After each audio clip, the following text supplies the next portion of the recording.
Every club. Every day. The Global Sports Podcast Network. Hello everybody and welcome back to Daily Wolves. It's your host Will, and today I'm joined by Chris. Chris, hello, how are we? Hey, happy Wednesday as you hear this, people, and presumably, hopefully we're going to get some big news today. Well, I'll start us off with the big news by saying that we are also joined by a new member of the pack here at Daily Wolves, James. James, how are we? Are you happy to join us? Yeah, very happy, excited to get going and talk about some of the stuff about the new manager. Well, this is it, yeah. At the time of recording, obviously there's been a lot happened since you guys last heard my voice. Lost to Ipswich, O'Neill's been sacked, and Vitor Pereira is currently on his way, or sort of in and around England at least, to sign for Wolves, but we've had no official confirmation as of recording. Where have you been, Will? I've been leading this freight train without you. All this news coming out. I've been here front and centre. What's going on? Yeah. Well, I was going to ask you that, Chris. I was going to say, have you calmed down a bit since I last heard you talking? Was actually I listened to the past two episodes the other way around. Not that I listen to our own recordings, guys. But have you calmed down a bit since Ipswich? No. Right. Okay. Simple. No. Yeah. No, fair enough. Mr. Optimism has fully sort of done a 180, and I'm in a weird way. I'm all for it, strangely.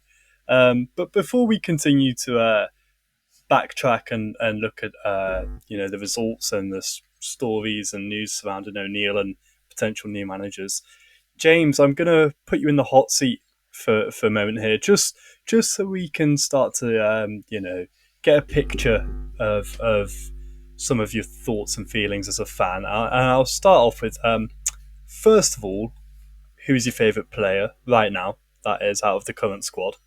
Oh, right now, I about 2 weeks ago I would have gone Lamina, but after the previous stuff that's happened, it might be the wrong choice to make. I'm a goalkeeper myself, so I'd probably say Sarr. I don't think he some of the hate he gets, I don't really think he deserves. Though he's got a mistake in him every now and again, I do think he's carried us through a few games.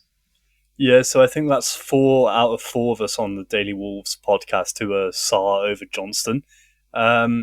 And I'm going to ask you another question here along similar lines, just to paint a picture for Chris more than anybody else, or just to wind him up a bit. Is who's your favourite, sort of your first ever favourite Wolves player? Ooh. Well, I started watching Wolves, not religiously, but maybe in the Mick McCarthy era. So I would possibly go down the Kevin Doyle kind of train. Yeah, I like it. It's the first one that comes to my head. Chris, that's slightly different era to. Who was your favourite ever Wolves player when you were growing up? I mean, Chris? I'm a child of the 80s, so Steve Bull. I mean, I am of the age to have watched Steve play. I watched him play at Italia 90. I watched him play for England. I am that era. So I may not look it fabulously, but that is my that's my day. That was my guy. He's still my guy. That's just sort of mentally taken me down a rabbit hole of trying to figure out which current Wolves players or which Wolves players in our lifetime that I've seen play for England, and there's only 2 that spring to mind. First of all, Matt Jarvis. Mm-hmm. I can't remember if he scored, but I remember him getting called up after scoring against Villa away. I think it was away anyway. That was prime Mick McCarthy era. And the second one, obviously Connor Cody. Anyway, sorry, I'm rambling on.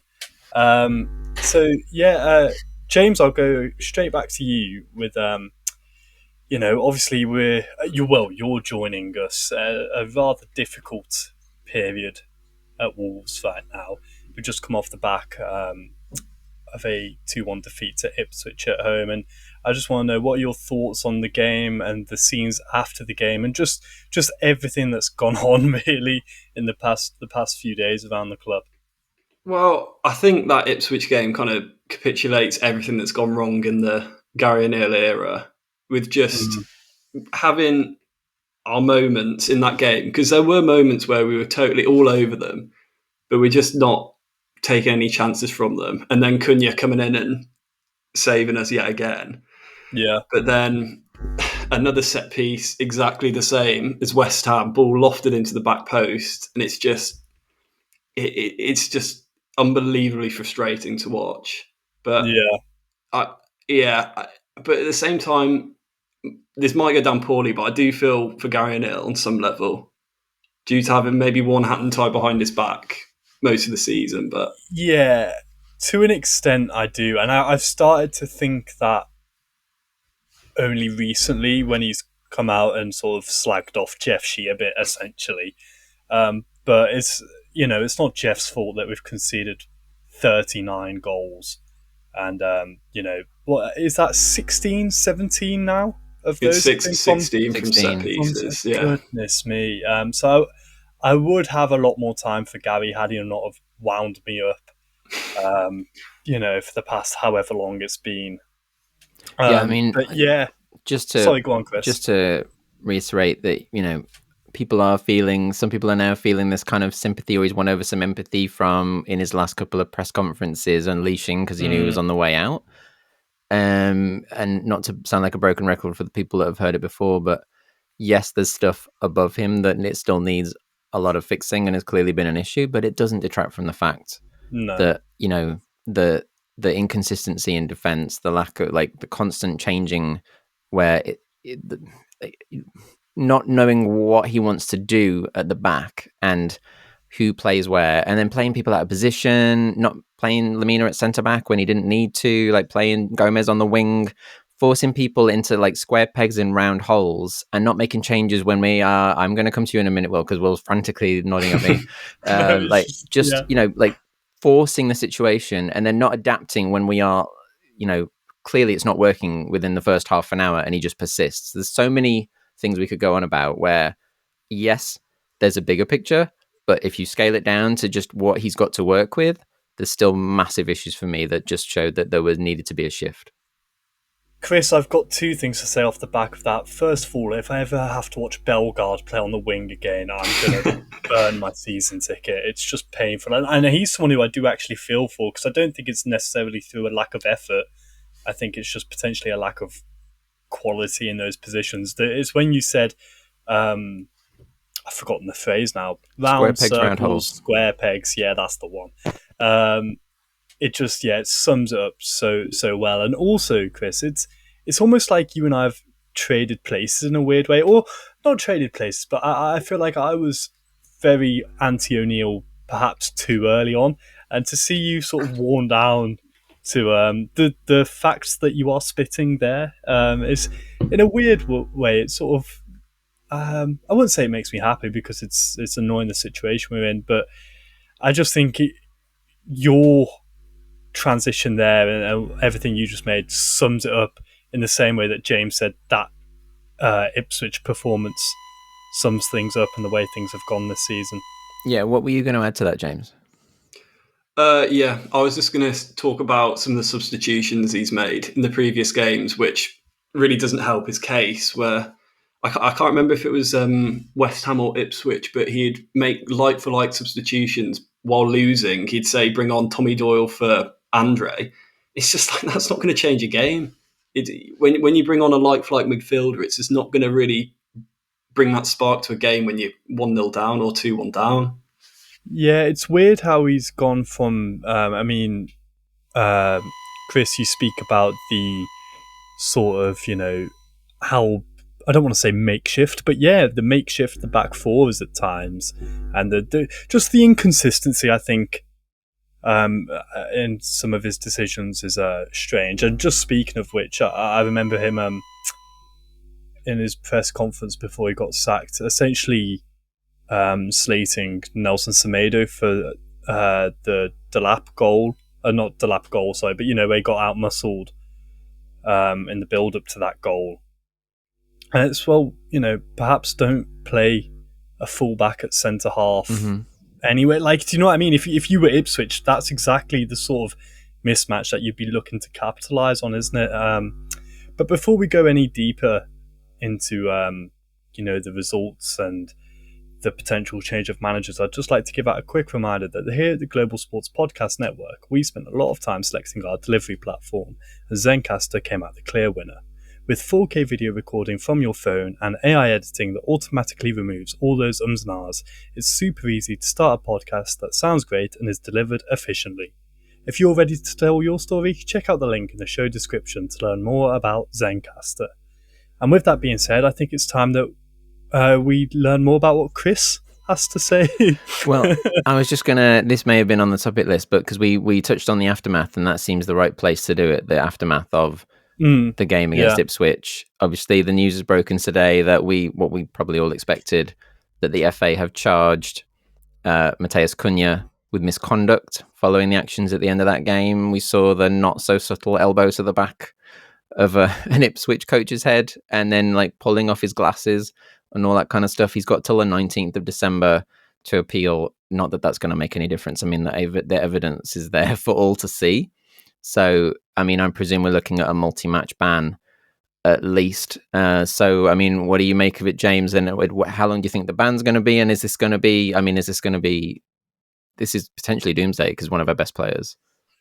Yeah, it might possibly be the nail in the coffin for our season. I might be jumping the gun there, but we saw Kudus not too long ago kind of come under the same type of thing for violent conduct, and he got, I think it was a 6-game ban. So I think we're probably going to be looking at that probably more. Bear in mind it was an elbow. And so I think it's probably time to start panicking. Is now a good time to say that I haven't seen the elbow? All I've seen up until you guys have just mentioned it was the pinching of the glasses, which I think if we're looking at sort of multiple game bans for that alone, which is all I was aware of, then I was thinking the game's gone.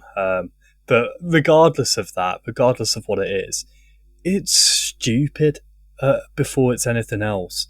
You've just both said he's our most important player, and James, you hinted that it could be the end of our season. I don't quite know how we replicate the sort of attacking output of Cunha with any of the other players. And just to do that, it's the same as the Ait-Nouri sort of having a squabble and Lamina last game. You've just had 90 odd minutes to show that fight and passion and determination. And I'm not saying that those players didn't necessarily, but it's too little, too late, and it's childish, to be honest with you. I think it more shows that Gary Neville's just kind of lost the dressing room a bit. I don't think it shows a sign of the players wanting to fight anymore, because I think I think personally the players have fought quite a bit this season. They might not have looked like it, but I think it's just more of a sign of Gary Neville completely lose control of them. Yeah, I mean, that connects nicely with, if you want to hear me ranting about discipline, the last 2 episodes, that's pretty much what I've gone on about. It looks like he's, I said he's tried to be too much of their friend, not enough of a disciplinarian. I've said that wrong, disciplinarian. And, just lost the key. Like, clearly, if Lamina has had the one thing against Bowen after the West Ham game, and then he's like, we'll deal with it internally, and he's taken the captaincy off him, but whatever he did was not enough, because then we've seen more fallout, and it's just getting worse at a time when they need to be professional and calm. And so this new guy that we're going to talk about in a minute, we've mentioned him already, and obviously on recent episodes. My hope is, because he's, from what I've read, like many of you probably out there so far, is that he is a bit more harsh. I don't want to say harsh, but like, I suppose more. I think authoritative. Yeah, perhaps. There you go. That's a good word. Authoritative. More of a manager, just better, just better. Yeah, maybe. Sorry, it's only just dawned upon me now whilst recording that Chris, O'Neill's finally gone. Yeah. It's finally happened. Goodness me, I've campaigned for this for what feels like an eternity, but it's not. It's just been the past sort of couple of months. That's how much it's dragged out.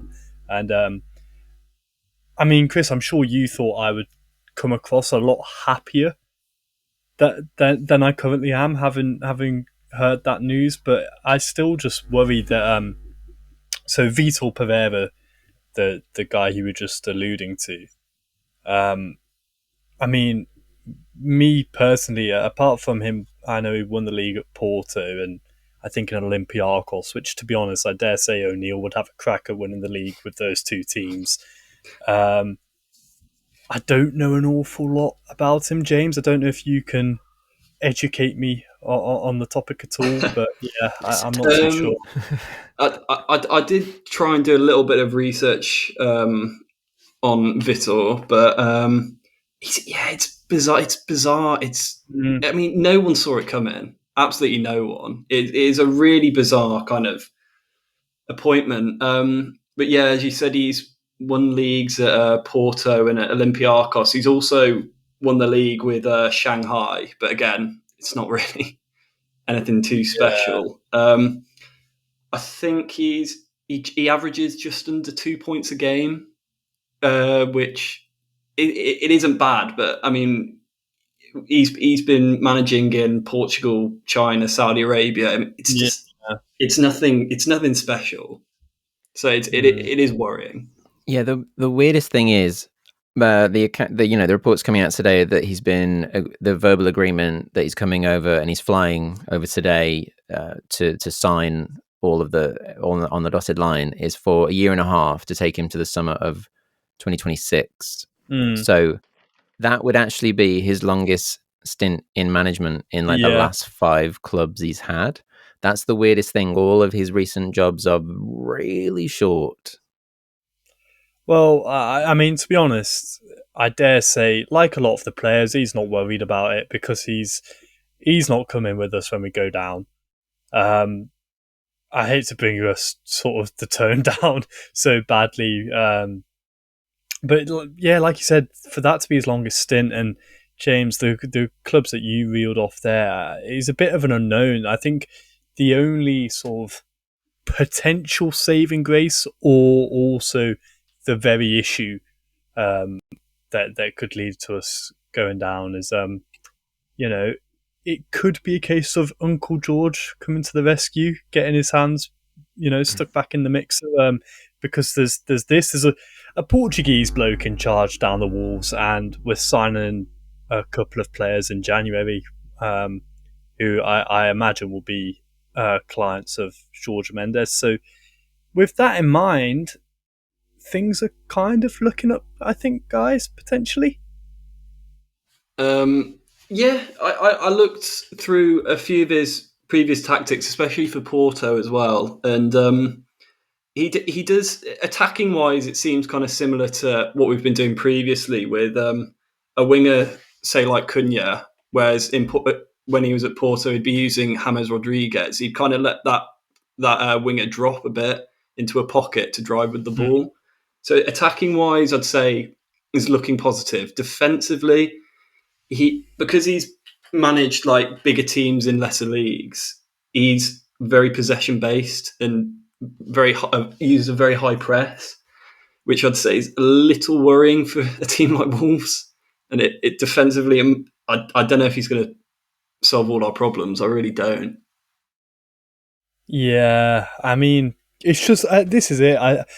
The one thing, speaking to people about it, as I mentioned when we came onto the topic, I know very little of him, but I also knew very little about Nuno. So it's one of those. I suppose we'll just have to wait and see. But one thing's for sure is he does have one hell of a job on his hands when he takes the reins. Yeah, the thing that may be a credit or silver lining is that he has wanted to manage in the Premier League by all accounts for a very long time. He's applied for multiple jobs in this league, So he will want this to work. I know that we speak about it's a short-term contract, arguably because he doesn't seem to do very long ones, and because there's the thing of whether we go up whether we stay up or go down.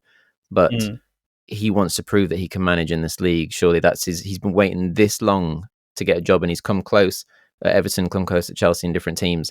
He will want this to work. So it's in his interest to make it happen, not just for a payday, but for what he's been waiting for this whole time. Well, speaking of which, Chris, is it true? I've seen that. I'm asking you personally, so you should know this. Is it true that he's paid his own release clause, or at least he offered to, or something like that? I read something like that. I think I did see that headline flash up today, but I haven't confirmed if that is just for want of a better term, fake news.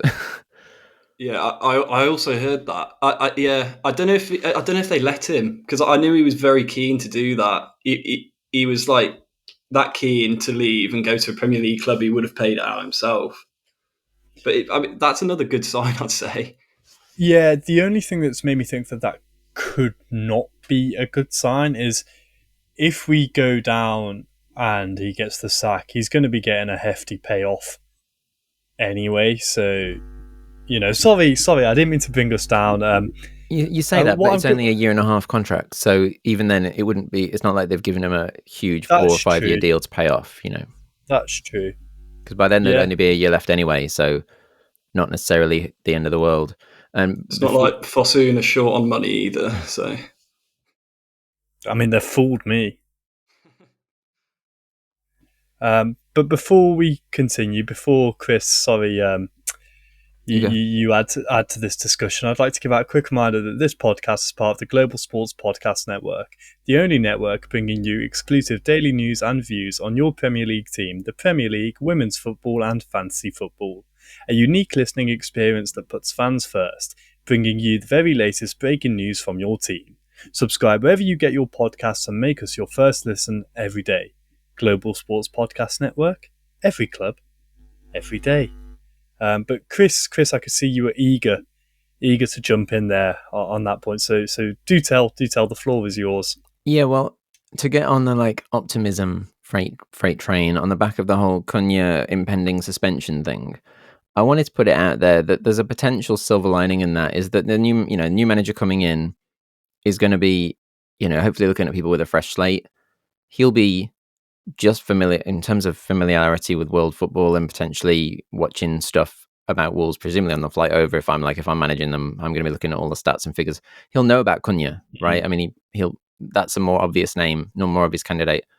Potentially a chance for, during his ban, for some players that we've been wanting to see more of to get a chance to show what they're capable of and fight for a spot. And because I'm almost, in some ways, I know he has been our guiding light, but we are better in attack than we are defense. We've still got some quality players up front. Strand Larsen still scoring. It's a chance for some other people to get back into form. I know that people don't love him, but if Hwang were to get a chance to get his scoring boots back on, he is capable. We've seen it last season. Gedge, I'd love to see more of Gedge. So I'm just putting it out there that there's a potential for a new manager coming in. There's always a chance for people they're going to have to earn their spot, right? Everyone's going to want to level up. You get the new manager bounce. You get everyone having to start with a fresh slate. And so maybe the ban could actually be a chance for someone to get a chance to shine. Yeah, no, I do think you're right. And I'm going to put you both on the spot here on that note, which, assuming we're playing, say, a 5-2-3, so no matter who those defensive midfielders are, you've got your 3 attackers. Chris, since you brought it up, I'm going to give you the honours of going first. I just want to know who would be your front 3 in the absence of Cunha, because me personally, just off the top of my head, I think it would be Larsen, Guedes, or Gedge, as you so rightly pronounced it, and probably I think I'd give Rodrigo Gomez the start on the left-hand side. But it's very, there's a lot of room for manoeuvre there. So who would you go for? I think, because if he's fit, then given my love of him and the fact that I've said recently that this is a time more than ever now, especially when we've seen the amount of emotion going on and the lack of discipline and all the carnage, and I'm fed up of people shaking their heads and weeping and everything else. I'd go for some experience in there. So I'd probably, alongside Strand Larsen or whatever formation you play them in, I'd put Sarabia in there, because in like a number 10 role, because I firmly believe that when he's allowed to float freely in that kind of number 10 hole in a very different way to someone like Cunha, because he's more about like picking out passes and playing other people in with through balls and that kind of stuff. He finds pockets of space. So I'd put him in there, and because of his experience and his seniority, I think he'd remain calm when we need people to be calm. But then Gedge has proven for me that in the last few games that he's earned a chance to start some more. And then obviously Strand Larsen, yeah. So Larsen, Gedge, and Yeah. Okay, and James? Yeah. Chris, your mention of Sarabia has kind of made me question mine a little bit, because I think he would be a good choice.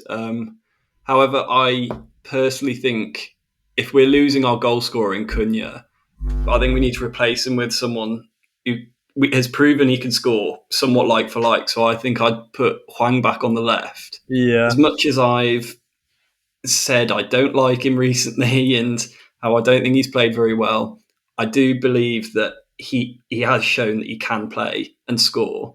He might not perform as well as some players, but he does score goals. Yeah. And obviously Guedes, because previously he's come on and I wouldn't say changed games, but added to our game. So I'd say Hwang on the left, then Larsen, and on the right, Guedes. Yeah, I mean, so we're all in agreement of Larsen and Guedes, and Hwang. I can see a real shout for.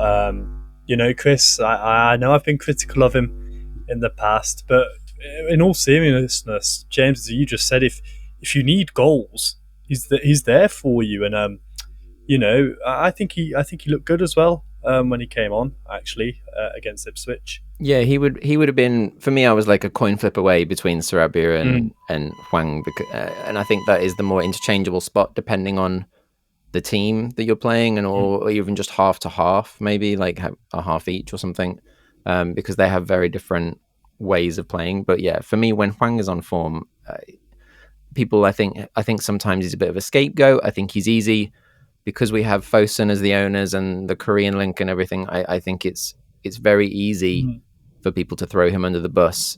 I get that he underperforms in certain ways at points, but I think that just adds to the package and makes it very easy for people to slice him and say that's the only reason he's here and it's the only reason he plays. But there's a reason also that I firmly believe there's a reason that managers pick him.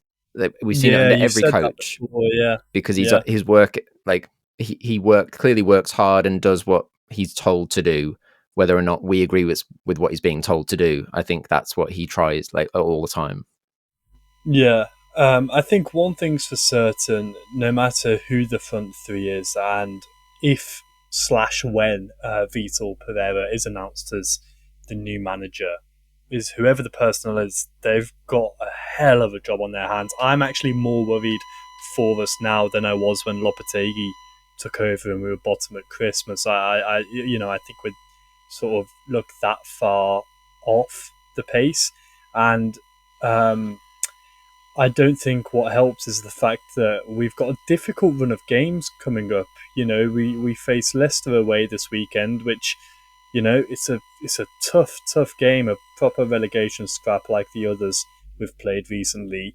Then Man United, then Spurs, then Forest, who are flying high with Nuno. Then after the FA Cup, we travel up to Newcastle. So, it doesn't get any easier anytime soon. But with that said, and to conclude today's episode, I'm gonna again ask the both of you,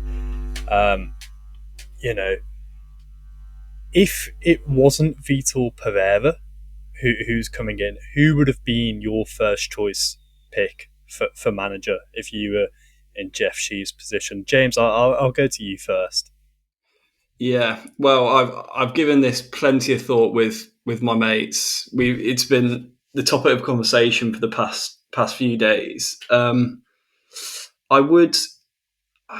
think I would have said Conceição as my main one, the ex-Porto manager, but that is fairly unrealistic, I think, mainly because of money-wise and how our owners' self-sustained kind of ideology. That just wouldn't work. But I think Potter would be a great shout, because I think I loved his football, even though it didn't work at Chelsea. I do think he was a great manager, especially at Brighton. But yeah, I think the ideal one for me would have been Conceição. Yeah, and Chris, do you differ? Yeah, I think for a long-term project, Potter would have been the one, but given the situation and everything, even that might not have been always dynamic, I think David Moyes would have been a solid shout given the situation, just because he's so experienced in the league, knows the Premiership inside out, knows what it takes to stay in the division, and I think would help shore up shop a bit, so that even if it was just for a season, or half a season, whatever it was, just to get us out. But clearly that wasn't working. Yeah, I mean, on a similar note, I was just half tempted to give it Big Sam to the end of the season when I was watching us against Ipswich.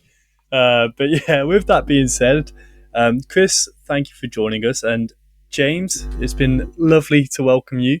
I dare say that we'll, have more time to learn more about your thoughts and feelings before we wrap up. And I'm going to go back to Chris just quickly, because he's looking at me.